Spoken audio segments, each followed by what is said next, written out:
తర్వాత చిన్న కుర్రోడిని చూసి ముచ్చటేసింది. అరే!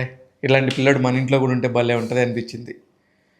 ఇంటర్నేషనల్ క్రికెట్ రేంజ్‌లోకి ఒక మనిషి ఎళ్తే చాలా ఎక్స్‌పీరియన్స్ ఉన్నోళ్ళు గదా అనిపిస్తది. 40 సంవత్సరాల వయసున్నోళ్ళు గూడా ఐపీఎల్ ఆడుతున్నారు. అలాంటిది ఇంతమంది, ఎంత పోటీ 140,00,00,000 మంది భారతీయులకి క్రికెట్ అంటే ఎంత పిచ్చి.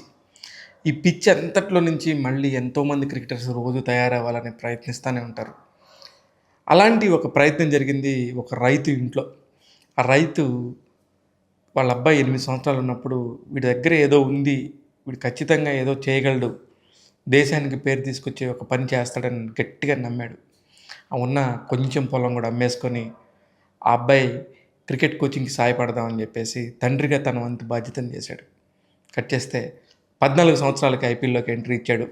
అతనే బీహార్‌కి చెందిన వైభవ్ సూర్యవంశీ.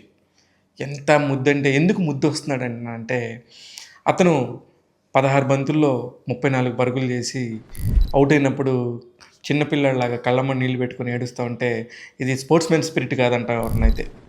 కానీ ఆ పిల్లోడు ఏడుస్తుంటే మాత్రం నిజంగా ముద్దొచ్చింది. అబ్బా! 14 ఏళ్ల పిల్లోడికి ఎలాంటి టీనేజ్ ఎమోషన్స్ ఉంటాయి. ఆ ఎమోషన్స్ కరెక్ట్‌గా ఉన్నాయి.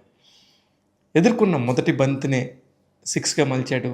అందరి దృష్టిని ఆకర్షించాడు. ఇది పెద్ద విషయం క్రికెట్‌లో సహజమే కదా అనుకుంటే అది పప్పులో కాలేసినట్టే. ఎందుకంటే ఎంత పెద్ద ప్లేయర్‌కైనా ఫస్ట్ వచ్చి 4, 5 బంతులు ఆడాలి. ఆడిందాక గ్రౌండ్‌లో నిలదొక్కున్నాక కొడదాం అనే ఒక మైండ్ సెట్ ఉంటది. అలాంటిది వైభవ్ సూర్యవంశీలో ఉన్న ఆత్మవిశ్వాసాన్ని నేను చూశాను. 2 మ్యాచ్‌లే ఆడాడు. 50 పరుగులు చేశాడు ఇప్పటివరకు.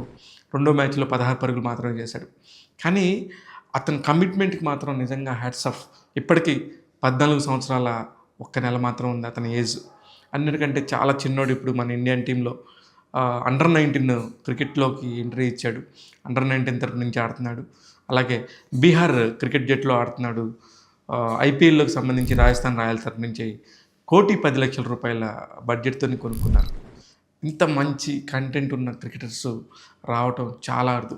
చాలామంది చిన్న చిన్న ఓటములకే నిరుత్సాహపడిపోయి ఆ గ్రౌండ్‌లో ఉండకుండాను దాని మీద అలిగిపోయి, దీని మీద అలిగిపోయి, ఆ రంగానికే దూరంగా వెళ్ళిపోదాం అనుకునే టైంలో చాలా చూస్తూ ఉంటాం అనేక కేసులు. అలాంటి టైంలో ఒక ఇన్స్పిరేషనల్ స్టోరీ లాగా వైభవ్ సూర్యవంశీ రావటం అనేది చాలా చాలా చాలా ఇన్స్పైరింగ్ అనిపిస్తుంది. అందుకే వైభవ్ సూర్యవంశీ అనగానే చాలా ప్రేమొచ్చేసింది. ఖచ్చితంగా ఇతని గురించి తెలియాలనిపించింది. ట్యాగ్ తెలుగు యూట్యూబ్ ఛానల్‌లో ఇలాంటి అనేక వీడియోస్‌ని ఎప్పటికప్పుడు మీ ముందుంచుతుంటాను. చూస్తూనే ఉండండి. నేను మీ శివ మల్లాల.